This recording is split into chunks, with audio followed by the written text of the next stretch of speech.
Le 20 juillet 1969, le jour où l'humanité a laissé sa marque sur les sables du cosmos en posant le pied sur la Lune, fut vraiment un moment remarquable, adoré par les gens du monde entier.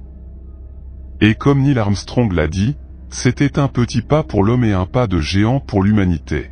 Mais il y avait plus dans ce saut et l'homme qui l'a franchi que la plupart des gens ne le pensent.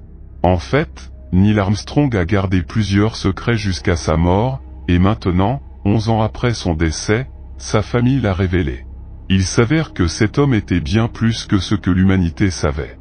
Quels étaient les secrets que Neil Armstrong a gardés jusqu'à sa mort, et quelles nouvelles révélations sa famille a-t-elle apportées à la lumière? Neil Armstrong est un nom qui restera dans l'histoire de l'exploration spatiale. Sa renommée est due à ses pas emblématiques sur la Lune, un exploit qui a fait de lui un héros admiré dans le monde entier. Cependant, derrière cette réalisation, il y a des sacrifices et des efforts. Être astronaute, ce n'est pas seulement s'habiller dans une combinaison spatiale et explorer des planètes. Neil Armstrong a fait face à d'énormes défis alors qu'il s'aventurait sur un terrain inconnu. Il a été le premier à poser le pied sur la Lune, ne sachant pas à quoi s'attendre. Il a suivi une formation rigoureuse pour préparer son esprit, son corps et son équipement au voyage. Pendant 3 ans, il s'est préparé aux conditions sur la Lune, qui incluent une gravité proche de zéro. Il a appris à se déplacer dans des environnements en apesanteur et à manger correctement pour garder son poids sous contrôle et sa mobilité sur la Lune. Armstrong et son partenaire Buzz Aldrin se sont également entraînés à vivre avec des aliments spéciaux lors de leur voyage sur la Lune.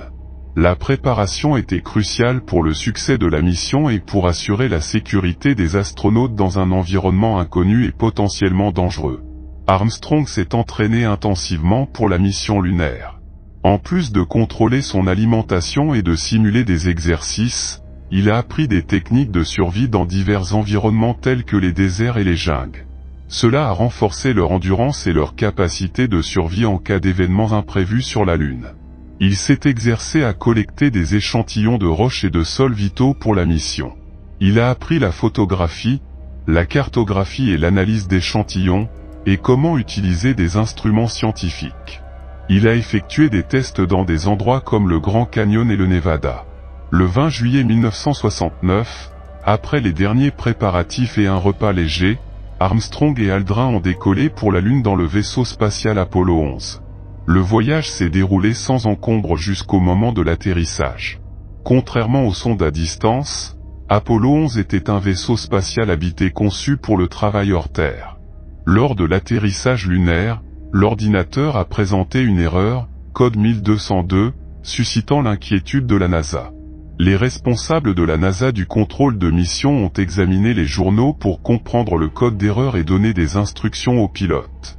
Bien que les astronautes se soient entraînés pour les surprises, les vivre pendant la mission était terrifiant. La tension dans la voix d'Armstrong était palpable. Ils étaient à 400 000 km de la Terre, sans possibilité de sauvetage. La NASA guiderait les hommes dans cette situation.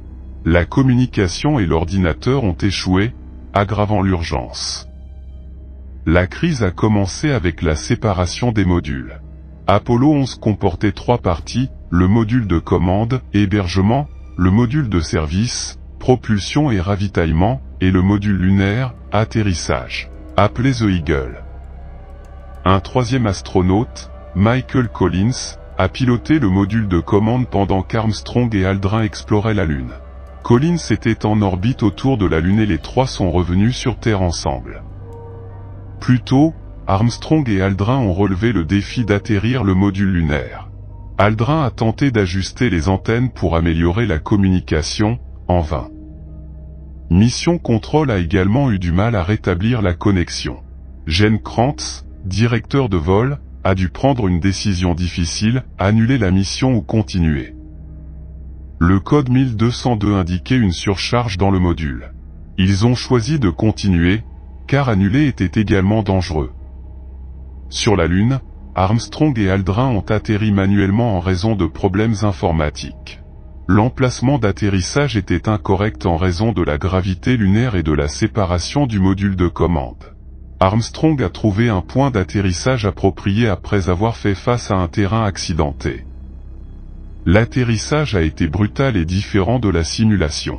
Le contrôle de mission pensait que les astronautes suivaient leur trajectoire prévue pour atterrir sur la Lune, mais ignorait qu'Armstrong et Aldrin s'étaient égarés, luttant pour atterrir avec peu de carburant. Armstrong a sauté dans la foi et a atterri avec 60 secondes à perdre. Il a envoyé un message d'atterrissage à la base. Ce voyage lunaire est peu connu du public. Lors de l'alunissage, Armstrong a vu ce qu'il pensait être un engin extraterrestre et a peut-être envoyé un message codé à la NASA. Aldrin a également aperçu un ovni, mais il n'y avait aucune preuve partagée. Armstrong et Aldrin ont discuté de ces rencontres lors des marches sur la Lune lors des premiers entretiens, mais ont ensuite gardé le silence ou ont nié les commentaires lors des entretiens ultérieurs. Cela a donné lieu à des théories du complot sur une éventuelle rencontre extraterrestre. Lors de missions spatiales au-delà de la Lune, certains astronautes ont décrit avoir vu des objets étranges qui ne correspondent pas à l'environnement lunaire. Il existe une théorie intrigante selon laquelle lors de l'une de ces missions, peut-être Apollo 17 ou Apollo 20, les astronautes ont trouvé un vaisseau spatial extraterrestre vieux de 1,5 million d'années et des restes de corps extraterrestres, y compris celui d'une femme extraterrestre. Certaines sources suggèrent que cela s'est produit pendant la mission Apollo 17, tandis que d'autres suggèrent que c'était lors d'une mission conjointe américano-soviétique, qui a été inspirée par des photos inhabituelles prises par Armstrong et Aldrin. La mission Apollo 15 a également suscité des spéculations après que des astronautes ont capturé un objet suspect sur la face cachée de la Lune, alimentant l'idée d'une mission secrète, Apollo 20. Soi-disant, le corps d'une extraterrestre a été retrouvé sur l'engin, peut-être le pilote de navire. Bien que ces affirmations manquent de confirmation officielle de la NASA, la controverse persiste sur la présence d'extraterrestres sur la Lune. L'agence spatiale affirmant que les échantillons collectés par Neil et Aldrin ne contenaient aucune preuve de vie extraterrestre. Neil Armstrong et son partenaire ont exploré la surface lunaire pendant un temps considérable, collectant des échantillons et prenant des photos, comme indiqué. Les échantillons ont été stockés dans des conteneurs scellés et ramenés au vaisseau spatial pour être étudiés en laboratoire.